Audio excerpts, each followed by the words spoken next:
सनातन संस्कृति जागरण अभियान का समापन। केंद्रीय मंत्री मनोहर लाल ने कार्यक्रम में शिरकत की। 30 अक्टूबर से 2 नवंबर तक पंचकुला में सनातन संस्कृति जागरण अभियान का आयोजन हुआ था। आध्यात्मिक गुरु सुधांशु महाराज की अगुवाई में आयोजन किया गया। केंद्रीय मंत्री मनोहर लाल ने हवन यज्ञ में आहुति डाली और कार्यक्रम में शिरकत की। केंद्रीय मंत्री मनोहर लाल का संबोधन। पिछले कुछ वर्षों में एक वातावरण बना है जिसमें चेतना आई है और राजनीतिक लोग भी सेवा भाव में जुड़े हैं और राष्ट्रभक्ति मन में आई है। व्यक्तिगत काम तो हर कोई करता है, लेकिन व्यक्ति निर्माण अपने आप में बहुत बड़ा काम है। मनोहर लाल। हर राजनेता को राष्ट्र की चिंता करनी चाहिए। मनोहर लाल। मोदी जी के आने के बाद पिछले 11 वर्षों में राजनेताओं की छवि बदली है। आज बड़े बड़े राजनेता हैं जो देश और समाज के लिए अच्छे कार्य करते हैं। मनोहर लाल। सौरभ गुप्ता जी,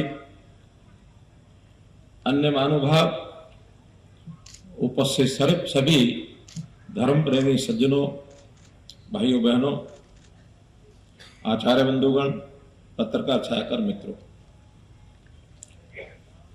जब मैं स्वामी जी को राष्ट्र संत कहता हूं तो उसके पीछे जो एक भाव मेरा है वो प्रकट जरूर करना चाहूंगा। जब भी मैं आपसे मिला, आपने बाकी बातों की चर्चा कम की, लेकिन राष्ट्र प्रेम की बातें बहुत ज्यादा की।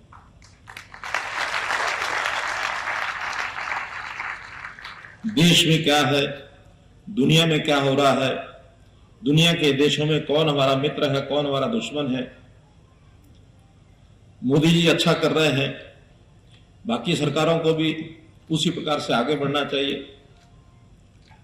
हर राजनेता को राष्ट्र की चिंता ही करनी चाहिए। यह भी भली भांति हम सबको मालूम है कि इस पिछले 10-11 वर्षों में जो एक वातावरण बना है देश में,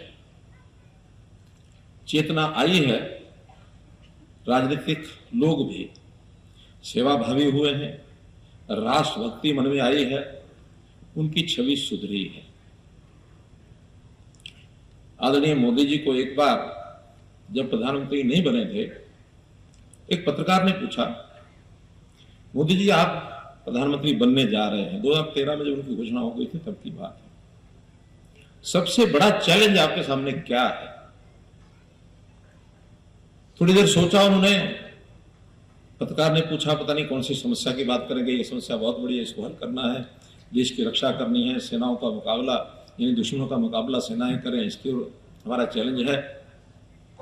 लेकिन बहुत सरल तरीके से उन्होंने एक पंक्ति कही, उनका, देखिए मेरे सामने सबसे बड़ा चैलेंज है मेरी बिरादरी के लोगों की छवि को सुधारना।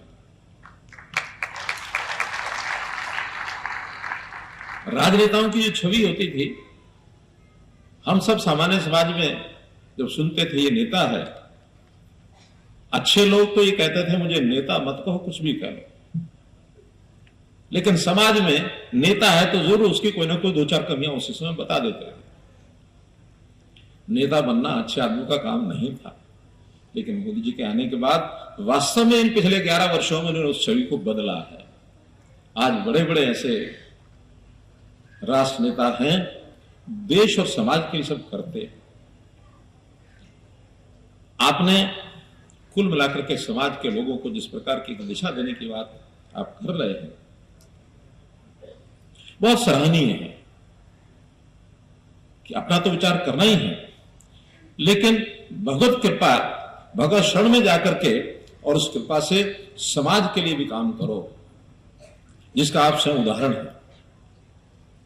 आपने जो गुरुकुलों की बात कही है, उसके पीछे तो एक ही कारण होगा ना। व्यक्तिगत काम तो हर कोई करता है, और जो इस प्रकार से अपने जीवन यापन करते हुए 1 पीढ़ी, 2 पीढ़ी, 3 पीढ़ी जब चले जाते हैं, तो तीसरी पीढ़ी के लोगों को पूछा जाए, हो सकता है कि दादा का नाम पता हो कि आपके दादा के पिता का नाम क्या है, कोई 1-2% लोग बता पाते हैं, बाकी नहीं बता पाते। लेकिन अगर किसी महापुरुष का नाम पूछ लिया जाए, जिसने समाज के लिए, देश के लिए कुछ किया है, 5000 साल पहले के व्यक्ति को भी हम नमन करते हैं, उसको श्रद्धा से देखते हैं। क्यों? क्योंकि उन्होंने समाज के लिए कुछ किया है। व्यक्ति निर्माण अपने आप में एक बहुत बड़ा काम है मित्रों।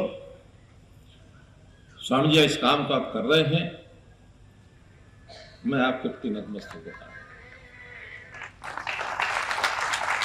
निर्माण में बहुत सी चीजें हैं, भौतिक निर्माण में ये सड़कें हैं, ये अस्पताल हैं, ये स्कूल हैं, कॉलेज हैं, ये एयरपोर्ट हैं, एरोप्लेन हैं, सुई से लेके जहाज तक सब चीजों का निर्माण होता है।